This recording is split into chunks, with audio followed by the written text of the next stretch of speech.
Muy bien, estamos con Emanuel Báez, aquí una de las figuras del encuentro. ¿Qué nos podés decir, Emanuel? ¿Qué nos podés decir, Emanuel, de acerca de este triunfo que hoy es muy importante para la franja? La verdad que sacamos un partidazo, la verdad que se nos complicó un poco por el tema del juego y nada, el parate también que tuvimos hace unos meses que no estamos jugando y se notó mucho en la cancha, pero bueno, por suerte pudimos sacar el resultado que quisimos y el primer objetivo que era clasificar ya lo conseguimos.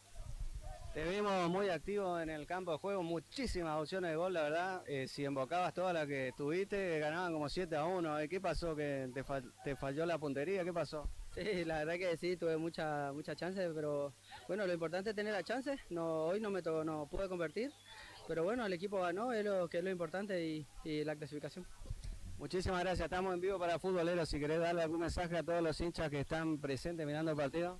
Dale un saludo grande a todos los franjeados y sigan a futboleros. Gracias, Manuel. Gracias.